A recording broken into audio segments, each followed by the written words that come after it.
Nowadays, McLaren Formula 1 is a bit of a joke. A lot of a joke, actually, if I'm honest. They're awful. However, back in the 80s and 90s, especially the 90s, they were absolutely unstoppable because of the trio of their drivers, Alain Prost and Ayrton Senna, and their technical director, Gordon Murray.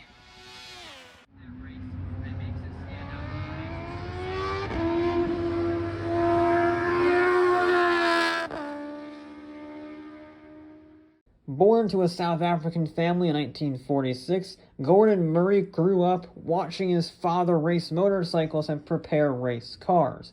So he graduated from Natal Technical College with a degree in mechanical engineering to follow in his footsteps. He wanted to go racing, but he didn't have a car, so he built one. The T1 was similar to the Lotus 7 in philosophy and styling, and it was powered by a Ford 4-cylinder. It was a great car that was even stiffer and even lighter than the Lotus 7 it was based on.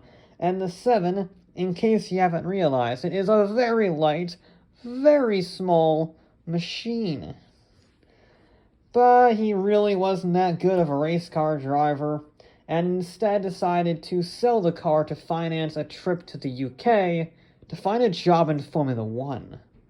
And sure enough, he accidentally stumbled into the Brabham team when he wowed designer Ron Tauranac in 1973. Ron was apparently so impressed that they gave him a job on the BT-43 that same year, and it was mildly successful with 2 podium finishes, giving Brabham a 4th in the 1973 title.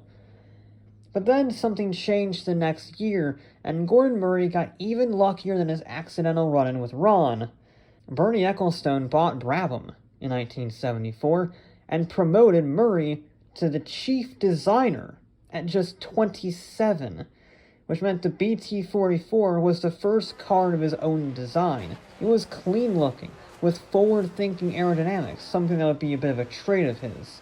The BT-44 started experimenting with front air dams and side skirts to create low-pressure zones underneath the car to suck it to the road. The skirts didn't really work, but the rest of the car was brilliant. Except for the reliability. Brabham was awful that year, and Carlos Reutemann had 6 retirements. But he did win 3 races in one of the most competitive seasons in F1 history, with 7 different drivers from 5 different teams winning. These results managed to get him a 6th overall in the season. Unfortunately for Murray, Brabham immediately switched to Alfa Romeo V12s instead of Cosworth DFVs. And the V12s were not only unreliable, they were massive. The BT-45 was an unreliable, overweight mess that never scored a win and only had a single pole position. I mean, it competed for 3 years with 36 races, only 5 of which garnered podium finishes. Meanwhile, Lotus was changing the game again with their Lotus 79 ground effect car. Murray had no response to that. They couldn't match the 79 for one simple reason. The V12 was so big they couldn't actually get the ground effect Venturi tunnels to work the way Lotus did. So Murray penned the BT-46, focusing on cooling. Now he tried something radical. A main problem with the 45 was that the engine only got 30% of the cooling it should. So the 46 was designed to try and improve that, and Murray added heat exchangers to the front instead of an extra radiator, thinking that if you can dissipate the heat organically, you could save weight and be more compact. So he designed the car around that, which turned out to be a problem because one of his consultant engineers double-checked his math and found out that the engine cooling was even worse, and a radiator was shoehorned in, which meant that the car was a bit of a mess. Saying that, it did have carbon composite brakes and a built-in tire jack system to make tire changes easier, so it is kind of forward-thinking when you look at it, compared to the LMP cars of today that have both of those systems. But it didn't matter. It didn't matter. The Lotus was dominant and the BT-46 was average at best. So Murray got radical. Remember, I said the Alpha V12 was way too big for the Venturi tunnels, so Brabham looked across the Atlantic at the old American Can-Am series for inspiration, specifically the Chaparral 2J. The 2J had World War II tank fans mounted to the back, powered by a snowmobile engine, and then Lexan side skirts around the entire perimeter of the underside. This physically sucked the car to the road like a vacuum cleaner, which is what gave it that instant downforce at any speed. It ended up being banned from Can-Am before it could sort out any reliability issues.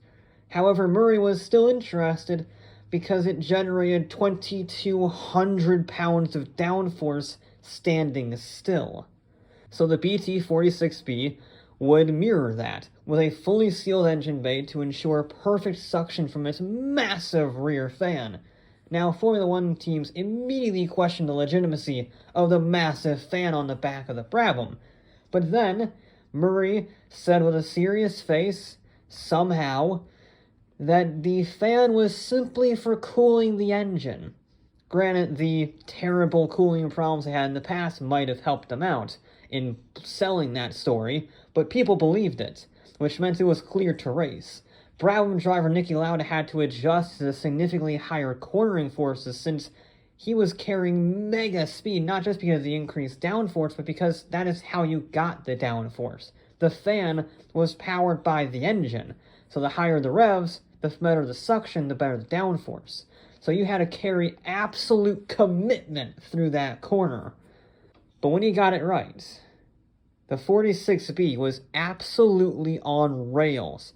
It debuted the 1978 Swedish Grand Prix, and even an oil spill on the track couldn't ruin Lauda's race, and he decimated the field by half a minute. The entire paddock was enraged by this game-changing technology that was considered legal, and the 46B would have been a truly dominant force in Formula One. But Bernie had ulterior motives. He wanted to become the new F1 kingpin on the block, and having an utterly OP car would not help this endeavor, so the BT-46B was voluntarily withdrawn from competition, having won the only race it started.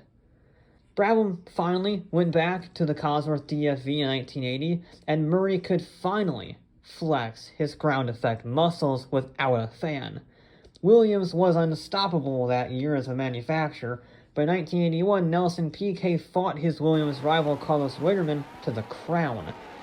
Piquet scored 3 wins to Reutemann's 2, but Piquet had 4 retirements, so heading into the final round, Reutemann was leading Brown's driver by just 1 point.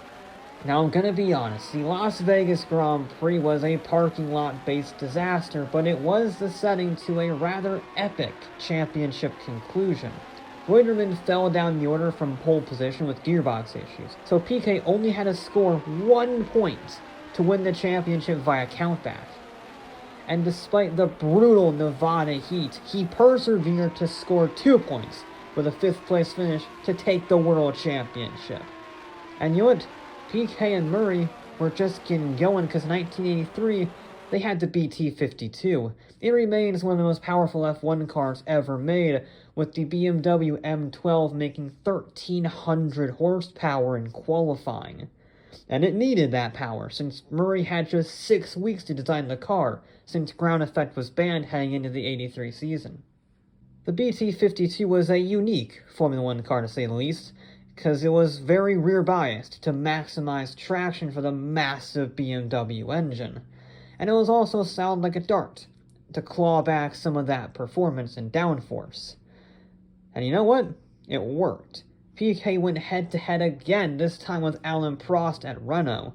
And unlike in 81, it was Piquet who was more consistent over the season, taking 3 wins to Prost's 4, but he didn't have as many retirements, which meant heading into the final round, Prost was leading Piquet by 2 points. And in South Africa, well, Piquet outqualified Prost, but it didn't matter. In the usual Alain Prost Renault tale, his turbo failed, and Piquet took his 2nd world championship.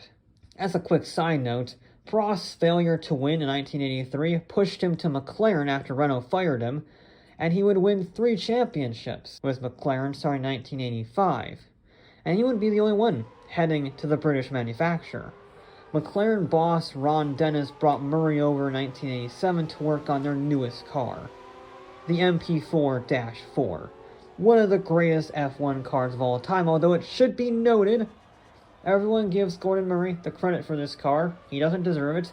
He was the technical director. He wasn't the lead designer. He managed everything, not just the design. So for instance, chief designers like Steve Nichols and Neil Oatley designed the MP4 and the MP5 and so on and so forth. So Murray was acting as a manager to pull the strings of each department to get the best possible result. He was not, I repeat, he was not the designer.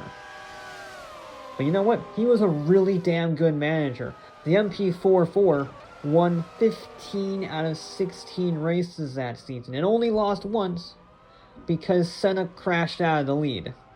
So after taking both titles in 1988, the MP4-5 won 16 out of 32 races it entered in 1989 and 1990, winning both titles yet again for each season.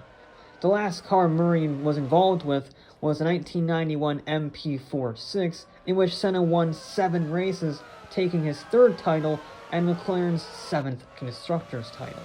That trio of cars, the 4, the 5, and the 6, won 75% of all Grand Prix they entered. And having worked in Formula 1 since 1973, with 10 titles to his teams, Gordon Murray retired from Formula 1 racing. Instead, he moved off the track and onto the road. Ron Dennis and Gordon Murray were stuck at an airport one day and decided to follow Bruce McLaren's dream of building a road car. What Murray came up with was a carbon fiber, mid-engine, rear-wheel drive supercar with a naturally aspirated BMW V12 making 618 horsepower. The McLaren F1 will go down as the greatest performance car of all time. Not only was it supremely exotic, only 106 were built, it was great to drive, it was comfortable, it had amenities like air conditioning and a radio, despite being less than 2,700 pounds. It was practical, and most of all, it was fast. Its top speed of 240.1 miles an hour held the production car speed record for over 10 years, and it's still the fastest naturally aspirated car ever built. It was such an impressive achievement that people called it the car so good they detuned it for Le Mans, which it won outright first try. The F1 is an absolute legend that is worth $20 million and can never be improved upon. Then McLaren went on a bit of a hiatus until 2003 when Mercedes approached them for a partnership on the SLR Super GT car. Murray saw the SLR concept and hated it. Mercedes wanted to fight Ferrari, but Murray balked at this front-engined, overweight, cumbersome monstrosity. He had to fight tooth and nail with the Mercedes guys to improve the design, doing things like move the engine back an entire meter from the bumper, removing any bolts from the bodywork, instead gluing it all to save weight, installing carbon ceramic brakes, lowering the fuel tank location, and building part of the chassis out of carbon fiber. But he got it done. The Mercedes-McLaren SLR is an absolute legend, but without Gordon Murray, it would have been a complete joke. After that, Murray was a busy man and hopped all over the place. He made the T25 and T27 microcars, helped develop the new TVR Griffith, designed the LCC Rocket, the lightest road car ever built at just 850 pounds, and even made the T34 for the Ox Truck Company. Busy guy. But he saved the best work for himself. Remember how I said the McLaren F1 couldn't be improved upon? Well, Murray thought he still had unfinished business. He despised the F1's inadequate headlights, its useless air conditioning, its squeaky brakes, and the fact that its design had things like a spine that was 50 millimeters too wide. So in 2020, he founded Gordon Murray Automotive to build a successor to the F1. Well, technically two, the T33 and its big brother, the T50. They're pretty similar, but the T33 is detuned, and it's a little heavier and is lacking some systems that the T50 has, because the T50 is the real showstopper. It's the same size as a Mini Countryman, so it's easy to get in and out of. It has storage for luggage, air conditioning, a full 10-speaker sound system, and yet, the whole thing weighs less than 2,200 pounds. That is already impressive enough. That is magical wizardry stuff that even Porsche can't compete with. But that figure becomes even more impressive when you realize it has things like a fan system, similar to the old BT46, to suck the car to the road. This fan system provides downforce and stability without the need for ugly splitters and dive planes. Instead, the T50 looks clean and timeless. It's not the best looking car of all time, I will concede, but I think it's one of those designs that will never age. So it may not be, a Ferrari 250, but I think in 50 years from now, we're going to look back at it as a classic. Now, this would already make it one of the best cars ever built. But then he contacted Cosworth. Murray wanted a naturally aspirated V12 that was the highest revving road engine ever built, had the fastest response time for a road engine ever built, and it had to have an unrivaled power-to-weight ratio. He also wanted to look good in the engine bay and sound good. He's a very picky person. But Cosworth is, Cosworth, this is their specialty. So they used the usual aluminum construction for most of the engine, but then they added things like titanium conrods and titanium valves to save weight. The 4-liter V12 weighed just 392 pounds, a road car record, while making 654 horsepower, another road car per liter record. The engine revs to a record-shattering 12,100 RPM with peak power available at 11,500 RPM to encourage more spirited driving. Think of a Honda S2000 on all of the steroids wearing very expensive jewelry. And if you tap the throttle response is over 28,000 RPM per second. For comparison, the mighty Lexus LFA is 10,000 RPM per second. The car isn't expected to be slow, but it's not really about headline figures like the F1 or the Bugatti Veyron or anything like that. The reason why 100 buyers dropped $2.4 million on the T50 was for the driving experience, not lap records or top speed. It's the ultimate feel of driving sensation. There is a track version called the Niki Lauda, which is even lighter, produces even more downforce, and has even more power. The Lauda makes almost 2 tons of downforce on top of the fan suction. The engine, since it doesn't follow road laws, is the lightest V12 ever built. Not for a road car, not for a specific category, just ever in the history of engines.